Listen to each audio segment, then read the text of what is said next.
babanggitin ko rin kasi ang talagang hangad ko rin na balang araw, yung bumalik na kami sa dati, yung tahimik na buhay. Hello mga kalingap, welcome back to my channel. Isang mapagpalang hapon sa ating lahat dyan. So mga kalingap, bisitahin natin si Tatay Joseph at saka si Jacob dahil yun nga ang ating goal, no, na mapaayos natin at makatulong sa behavior ni Jacob sa kanyang paglaki. Kaya ito tayo ngayon sa bahay ni Tatay Joseph. Usapin natin siya, tara.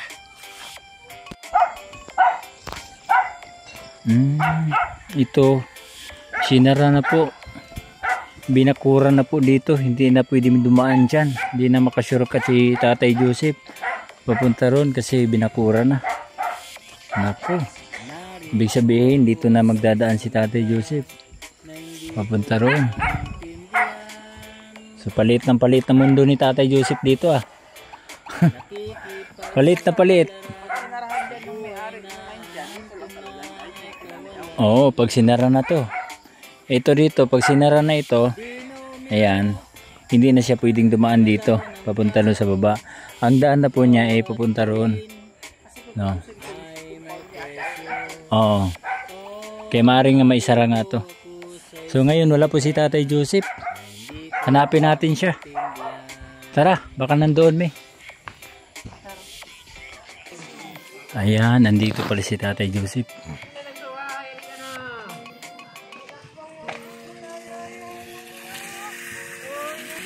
Ay. Oh, gulat ka. Magulat ka. Naantay pa kasi kanina eh. Ha? Inaantay ka dun. Naantay. O, tara na.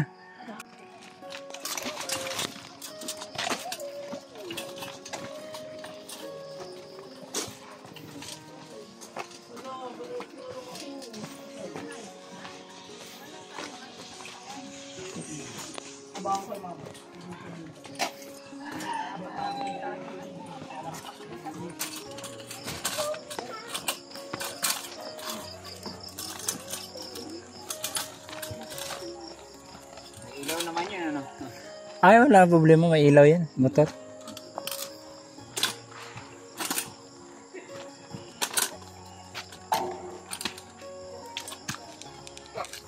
Ay, grabe, ang lakas. Ay, grabe, sa loob talaga ng bahay. Para hindi manakaw. Ay, grabe.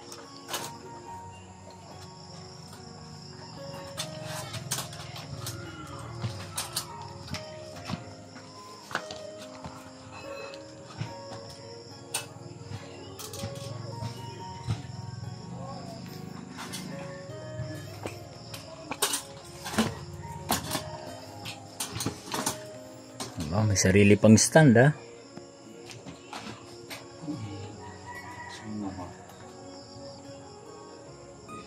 Yan tinuturo sa inyo yung kumagubad.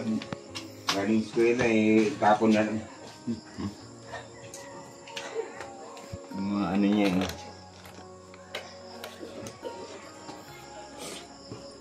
Yun.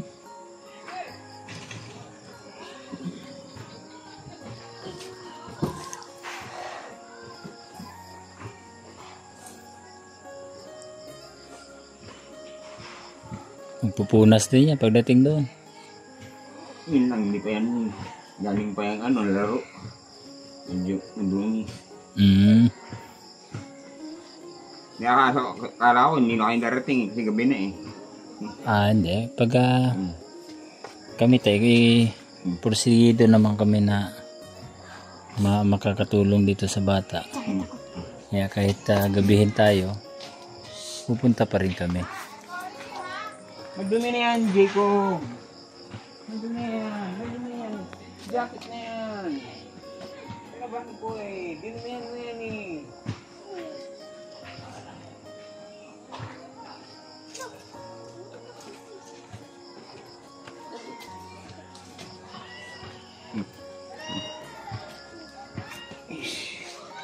Kumusta ang school, Jacob?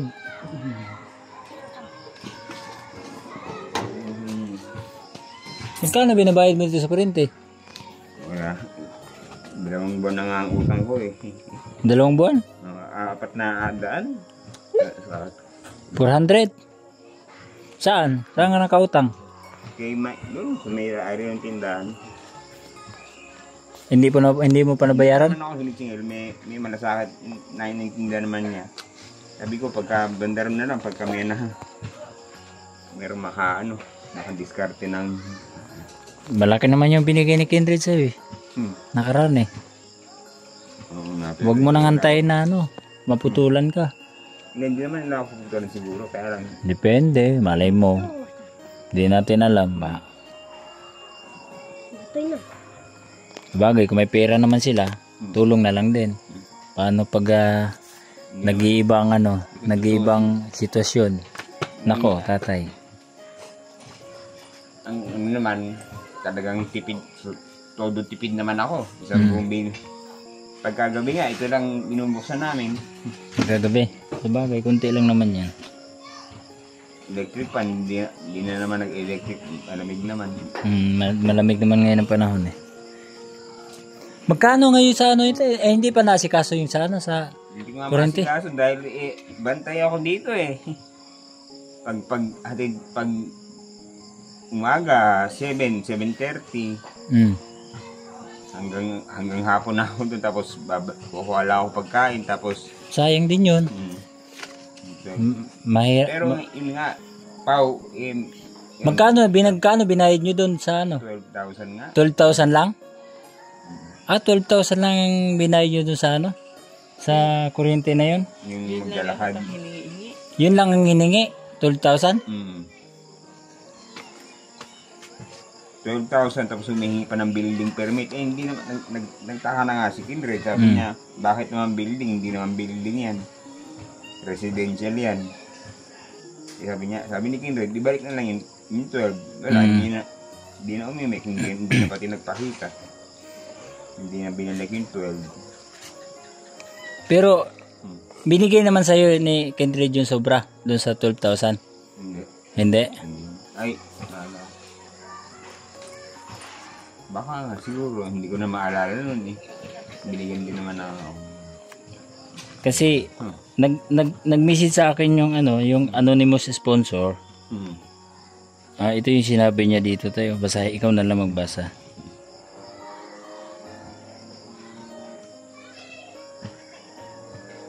Sabi niya dito, ayan. Ayun o, basahin mo po to. Ito, ayan.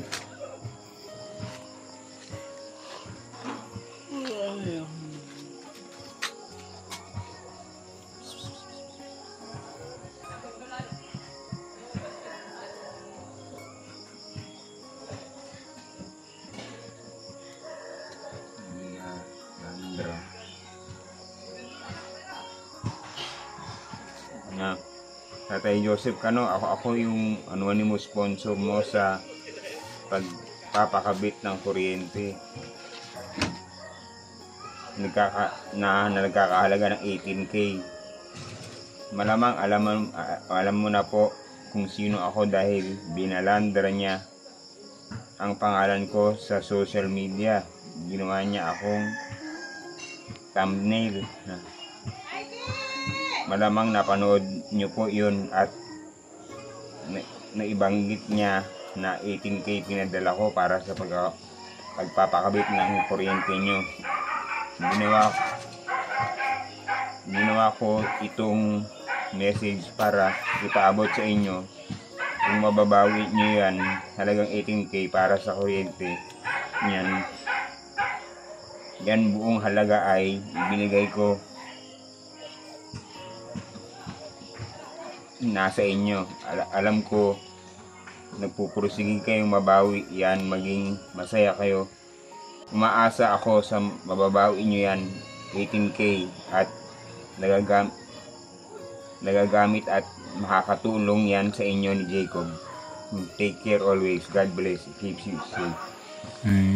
Kasi siya tayo, dahil lang hinayang siya kasi malaki nga naman talaga ang binigay niya, 18K, para makatulong sa inyo, para magkaroon ka na ng kuryente. Ang ano ko lang yan, sa Anonymous, kung ma-chat mo siya, bakit kung napanood niya yung yung pinorward ko, yung tatlong beses ako nagpatawag, binidyohan ko pa yung Barangay Santiago yun eh. Taga Barangay Santiago yung scammer. Tawagin na natin scammer, no? Yan, mapapanood naman ni Mrs. Anonymous. Mrs. Anonymous, yun ay tawagin na natin scammer. Talagang yun ang hanap buhay niya siguro, scammer siya. Nakatatlong patawag na ako sa barangay. Ang hirap, ito nga, parating kong kasama. Ang hirap na pabalik-balik dun sa barangay. Sabi nung barangay secretary, pwede nyo nang bibigyan ako ng recommendation. Ng recommendation. Iakyat ko na, pupunta ako ng PAW. Talagang, mandahan na yan. Kaya lang yun nga, sabi ko ang hirap kumilos na pupunta pa ako sa PAW sa munisipyo na yun. Ang hirap kumilos na pero, kung sisimula ako sa Lunes. Pagka Pero yun lang, nagtaka lang din siya tayo kasi bakit 12K lang yung binigay sa'yo. 18K naman yung pinadala niya. Bakit 12K lang yung binigay sa'yo? Asa na yung 6,000 napunta? Hiningian daw siya ng 18K para sa kuryente. Kaya siya nagtaka, bakit 12K lang yung binigay kung 18K man ang sinasabi. Kaya masama ang loob niya kasi pinatungan pa siya. So hindi naman talaga maganda. Yun yung pinapoint niya doon. Baga imbis na sa'yo mapupunta, gumawa siya ng paraan para magkapera din siya. Hindi naman maganda kasi nag-viral ka naman, kumikita naman siya. Yun ang hindi maganda. Pero yun nga, kasi nga kung hindi na naman ako nagkasikaso, yun nga, pinagkatiwala nga doon sa scammer na yun. Ikaw, hindi ka ba nakatanggap ng resibo nung Pero ang dami kong pinirmahan. Dito pa. Dito. Pero may mga kopya ka nun? Wala Maaring pwede kang i-deny kung sakali kasi wala ka pinagawakan. Pwedeng sabihin, gawa-gawa ka lang ng kwento Ano ka patunay mo? Baliktad ang mangyari. Scam nga. Oo. Kasi dapat may paghahawakan ka. Ang talagang hangad ko rin na balang araw, yung bumalik na kami sa dati, yung tahimik na buhay. Wala naman masama sa sa YouTube. Wala masama, wala ako. Pero yung bumalik na lang kami sa yung kung anong kailangan namin, yun lang ang kailangan namin. Ang mabubuhay naman ng tao na walang YouTube So ibig sabihin tayo sa sinasabi mo tayo, kung maaari lang manahimik mo na tayo sa YouTube, pwede naman yun mangyari yun kasi decision mo naman yun Kung gusto mo talagang tumahimik ang yung mundo, wala talagang magbablog sa'yo para hindi ka na makabasa kasi may masisilip at may masisilap. Kahit anong maganda pang gagawin sa'yo, mayroon pa rin sisilip sa'yo ng hindi maganda. Yun tayo. Kung gusto mo na matahimik talaga ang mundo mo, umiwas tayo sa media. Hindi na tayo magpa-vlog, hindi na tayo magpa-video para walang sisilip. Diba? Pero kung ganun pa rin ang mangyari, mayroon pa rin media, mayroon pa rin sisilip sa atin. Kasi kung doon ka nakatingin sa kanila, siyempre, ma-stress ka. Ikaw ang ma-stress. So, ang maapektuhan, yung bata. Kung tutuusin, di ba? Sinabi mo naman na nahirapan ka na magpapalaki ni Jacob. Kaya nandito kami, Tay, na handang tumulong sa inyo. So yun nga, napanood ko rin yung Tay. Napanood ko kasi yung video ni Kindred. Nakaraan. Alam mo naman na simulat sa pool pa nung wala pa yung bahay mo nag-pray tayo kung ano na lang ang concern ko ano na lang yung concern ko sa inyo na mag-ama na makatulong, nag-pray tayo. So yun nga lang narinig ko po yung yung sabi mo kasi na kaya mo lang pinadala si Jacob kasi may utang na loob ka sa akin. Ayoko rin ng ganon. Kasi mahirap naman na napipilitan ka na hiniram namin si Jacob. Pero ang sasabihin ko lang sa'yo, may sponsor man o wala, tutulong kami para si Jacob ay mapatayo natin ng medyo maayos naman ang kanyang pag-uugali. No? At saka, alam niyo po ba na simula nung kinuha ko si Jacob, wala pong sponsor yan. Nung last lang nung noon, may sponsor yan si Jacob, pero pambili lang ng gupit, pampagupit, pero hindi naman kalakihan. So wala kaming pera na nakukuha kay Jacob. Wala kaming views niyan, pero pinupursige namin na makatulong kami dito, tay. Medyo sumama lang din ang loob ko kasi medyo nag-iba yung kasi yung pangit kasi pakinggan na pinapahiram mo lang dahil may utang na loob ka sa akin. Hindi naman sa ganun sana kasi tayo naman ay hindi naman ako manunumbat. Kung hindi mo ako pahiramin, kailan mangungulit pa rin ako na matulungan natin yung bata. Pero yung kung sumama ang loob mo dahil hiniram ko si Jacob, hindi na maganda yon. Ayaw ko sumama ang loob mo, tay. Hindi, yung mga comment lang na parang na pinababaya, yun lang yung pinabayaan ko. Kaya na umaasa na lang ako sa ibang tao na para sa pag-aaral niyan. Alam mo katitay, dinidiscourage ka ng ibang tao.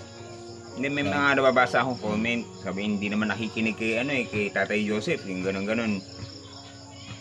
Kawawa naman si Jacob, ganyan na yung kamukha nung yung meron kayong na dumi sa tenga. Hindi, yung parang lumalabas na pinabayaan.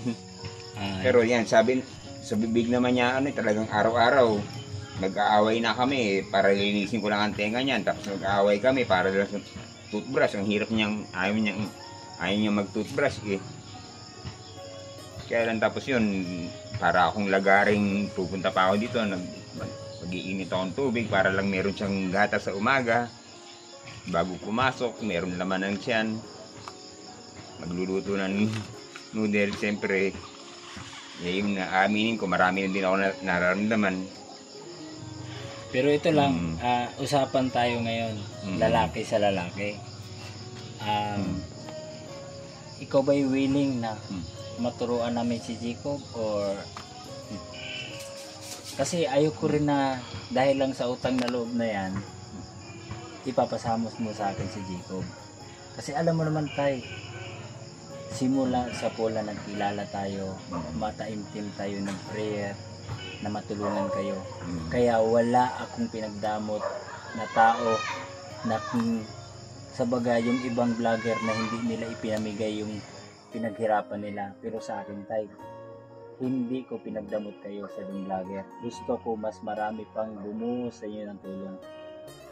Pero yung utang na loob, kasi yun tay ang gusto kasi natin dito, matulungan yung bata. So, ilabas yung utang na loob. Kasi ang nabanggit ko lang yun dahil nga yun, ayoko lang yung mga comment na gano'n. Meron pa nag-comment dati na gusto ko tuwing dadalaw dito, may dalang ayuda, may dalang grocery. Meron nag-comment dati sa akin nun Sabi ko yun na lang. Sabi ko baka magsimula na naman yan kung ano comment. Pero yun, hindi ko na nga binabasa ngayon Hindi na ako halos nag-go online ngayon. Pero yun lang yun lang ang aking gusto iwasan yung mga comment. Na kunyari, pinabayaan ay si Tatay Joseph, pabayaan na tatay. Yun, pinabayaan na anak niya. Kasi kami, kung tutuusin tayo, natutulan talaga, masaya kami. Si Jacob, natuturuan namin, natutulungan din kita. Kasi pagdating ng Sabado, Linggo, nakapaglinis ka rito, nakapaglaba ka. Kaya, yun po yung namin, goal namin na kahit sa maiksing kung maaari nga, di ba? Sabi ko nga sa'yo, kung kaya natin, doon ko paralin yung bata, weekend sa'yo. Di ba? Pero ayaw mo, hindi mo kaya. Okay lang yun.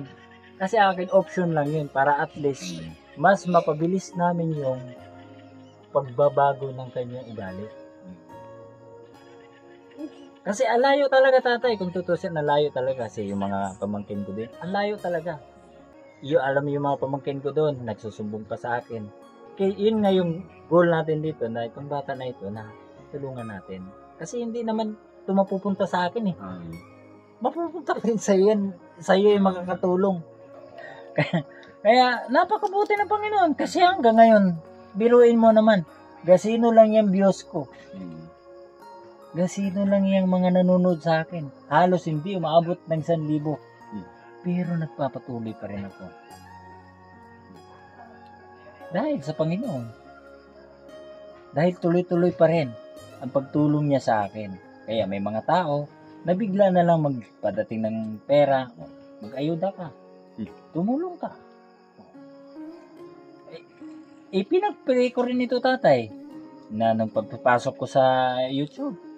Lord, tulungan mo ako. I-guide mo ako sa mabuti. Ilayo mo ako sa mga taong masasama. Yun ang sabi ko sa Panginoon. Kaya hindi ako matigil-tigil.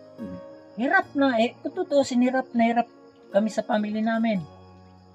Kasi mayroon akong personal na pangangailangan. Ang pamilya ko may pangangailangan. Pero magpapatuloy pa rin kami hanggang ngayon. Hindi pa rin ako makatanggi. Dahil sila, yung tumutulong, nagpapasakop sa Diyos, at ako rin nagpapasakop sa Diyos. Kaya, pag ikaw na inutusan ng Panginoon, wala akong magagawa.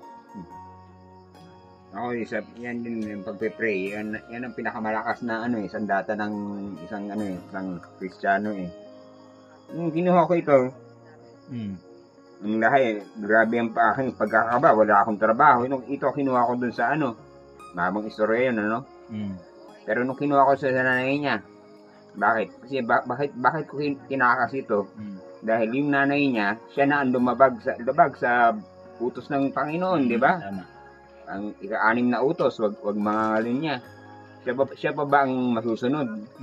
Siya na nga ang lumabag sa utos ng Panginoon. Siya pa ba kaya meron sabi sa akin, kunin mo yung anak mo at maturuan mo ng mabubuti, ng lumaki ng may takot sa Panginoon at lumaki ng mabuti kaysa naman doon sa nanay.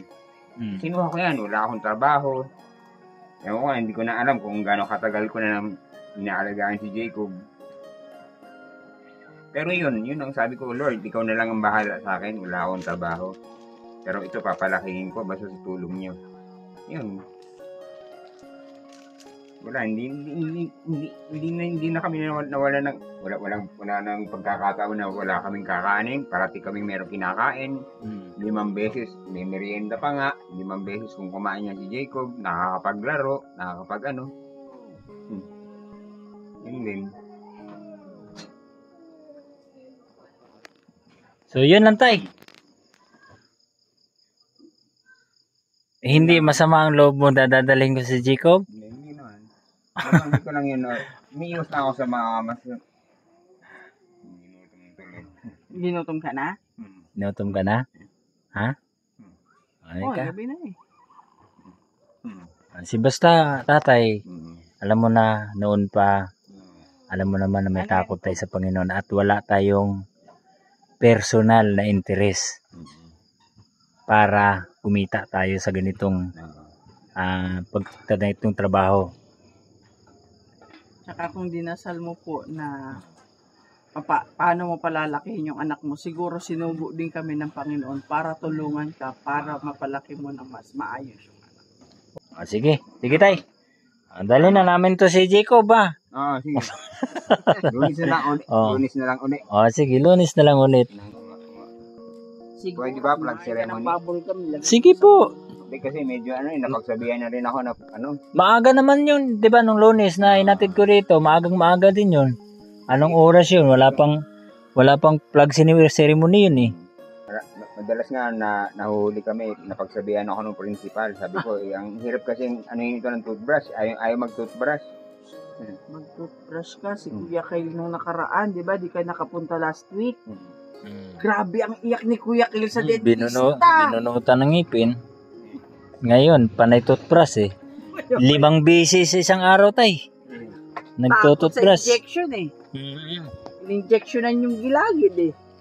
Okay tay, maraming salamat tay ha. Ganyan tayo Okay po. Pasensya na ako kasi ang Sige inaano po. ko lang yun nga Yung mga basher tay. Ano na lang yan? Ano lang yan? Bumapapel lang yan sa ano. Mga Parang- manitas lang yun na walang magawa Hindi, sa parang ano lang yun tay, parang isang piling na may nahalong bulok. Oh, wag mo na intindihin yun. Mas maganda nga ngayon may baser tayo, may pag-uusapan. Hindi ko napapadala ng damit. Marami Wag na, may damit naman doon. pa. Andun na yung mga damit niya. Oo. Okay po, mga kaling. Okay po. Salamat. Maraming salamat po sa inyong lahat. Pauwi na kami sa bahay at inabot na kami ng gabi. Bye-bye. God bless all.